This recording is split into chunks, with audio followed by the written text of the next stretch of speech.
আর এছাড়া তো কিচ্ছু হলো তোমাকে। তাই মানে এখনের থোবড়াটা আমি দেখা একটু ভালো করে, এখনের থোবড়াটা দেখা।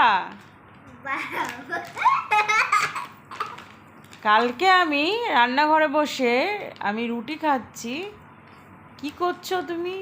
হ্যাঁ ওমা রান্নাঘরে কি করছো? ও ভাবছে মনে হয় ওদের কথা শুনছি। আমার না অত ফোনের কথা শুনে আমি ফোনে কথা বলছিলাম। অত টাইম নেই আমার। এখনের রূপটাও ধরছি। আমাকে আবার বলছে তুমি বাড়ি কবে আসলে? আর আমি এই তো 2 দিন হলো এসেছি। আমি বলেছি তুমি আমাকে ঘর থেকে তাড়িয়ে দিতে, আমি বন্ধু বাড়িতে রয়েছি। আচ্ছা কেন তাড়িয়ে দিয়েছি? হ্যাঁ কেন তাড়িয়ে দিয়েছি? আমি এই যে এখনের লুকটা, এখনের ভিডিওটা তুললাম।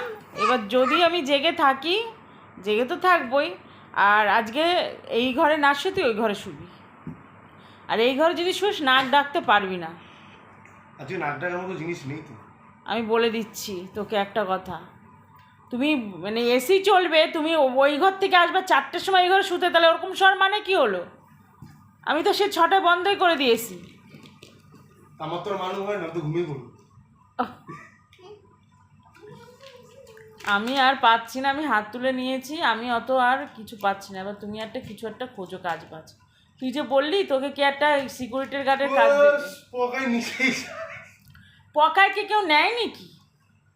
এবার আমি কাজ শুতে যাবো, আমি তো পকাই বলেছি। হ্যাঁ তা আর লোকের কাছে, আর দীপঙ্করের গোডাউন কি হলো? গোডাউন, চিটিংবাজ ভাগ্যিস হ্যাঁ টাকাটা দাওনি। গোডাউন ছেড়ে দিয়েছো তো। ওর দ্বারা জীবনে হবে না। তোর দ্বারাই হবে। ধন্যবাদ।